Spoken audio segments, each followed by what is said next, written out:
Good evening. The sheriff of a small western Wisconsin town says the damage from a tornado is like nothing that he has seen in his 20 years in law enforcement. One person is dead and more than 24 others are hurt after the tornado hit Chetek around 5:45. The Barron County Sheriff says more people are unaccounted for and at least one entire block of trailers is gone. You can see from Sky 4 it is difficult to tell where those structures once stood. Much of the damage is to the Prairie Lake Estates mobile home park. We know of 2 other tornadoes that hit western Wisconsin, one in the city of Weyerhaeuser and another in the city of Ladysmith, both of those in Rusk County. First responders and rescuers plan to stay in the hardest hit part of Chetek all night long. They will continue to search for victims this evening. Power lines are down all across the area. The tornado snapped some trees in 2, ripped others from their roots, and flattened homes. We have team coverage. Chris Schaefer's in the Weather Center right now. He's going to let you know about another round of storms coming tonight. Jeff Wagner and Jennifer Mayerle are live at the mobile home park tonight. And we begin with Jennifer, who had a chance to speak to the county sheriff. Jen? And Frank, Amelia, there is widespread damage here. You can see a tree that toppled on top of a vehicle here behind me. There is another on top of the mobile home, and this is not even the hardest hit area here. I spoke with the sheriff, Chris Fitzgerald, a short time ago, who said this came at a time when many people were home. It was after school and after work and just before dinner time. Now, the damage is extensive here. Fitzgerald says it's the worst he's seen in his 20-plus years in law enforcement. Mobile homes were demolished. There is one confirmed fatality here at the Paradise Lake Estates, roughly 20 more injured. Some of those injuries are cuts and bruises. Others are much more severe. And I'm told the ages range from a baby to the elderly. Crews had to rescue people from underneath debris, pulling up walls that had fallen over just to get to the people. Fitzgerald talked about the destruction he witnessed. I would describe it as total destruction. There's a whole row where there should be trailers that there's nothing but debris. And so I would say there was probably 6 to 8 trailers in a row, and there's absolutely nothing there but debris. It's very tough. These are people we work with, we go to school with, and they're our friends and our neighbors. The outpouring of support has been tremendous. If there's one smile I have on my face, it's because of that outpouring support. Has been tremendous here, not only for our medical people, our first responders, but for the victims. And that's the one good thing that's come out of this.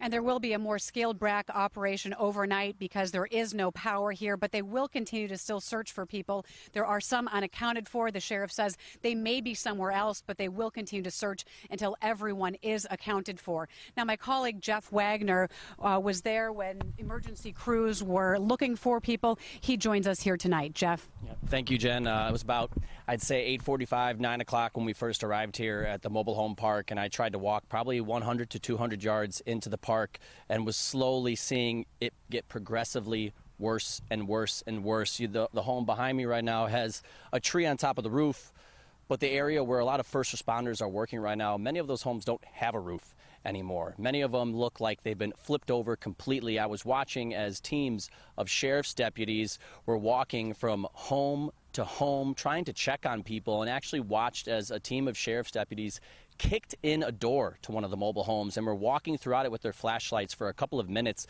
It appears as though they're doing those welfare checks we've been hearing about, making sure were people home at the time, if so, how many were home, trying to figure out if was someone missing now or was someone just not home, maybe still at work, maybe out of town. And there are bright lights in the distance at the area you're looking at right now from our video from the chopper. There are still bright lights shining over that whole entire area where first responders are working.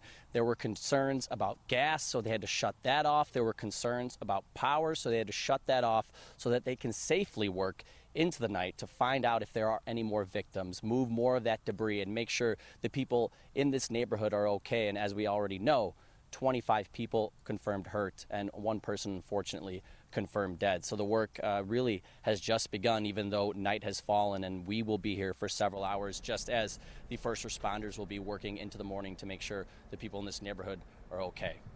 All right, Jeff. Thank you. Let's get over to Chris right now because, unfortunately, more's on the way, huh, Chris? Yeah, and I want to show you what I was watching as it was happening on Doppler radar. We talk about wind shear, which is a change in direction, also speed. It detects rotation, and we were starting to get reports of funnel clouds south of Amory Watch the green shaded area as it moves from west to east across the screen. You'll see the rotation was detected.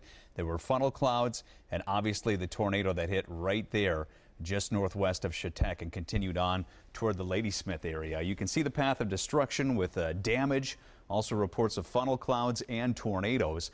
Back here in the Twin Cities, it was all about the hail. So many pictures and videos of golf ball size hail, even larger in a few areas, and we're not done yet. There is still a severe thunderstorm watch across southeastern Minnesota, an active severe thunderstorm warning in Faribault and Freeborn counties, and look what is coming tonight. Most of this will target southeastern Minnesota. We will get our share here in the Twin Cities as well. I'll cover the timing and shift to the concerns of flooding with the heavy rain tomorrow, guys. My goodness, what a week. All right. No kidding. Thank you, Chris. And with spring storms here now is really a good time to download the WCCO weather app. It is free and it includes storm alerts, video forecast, and live radar. You can download it now on your phone or your tablet. Just search WCCO in the App Store or the Google Play Store. And stay with WCCO for continuing coverage. We will have the latest online and on our news starting 4:30 tomorrow morning.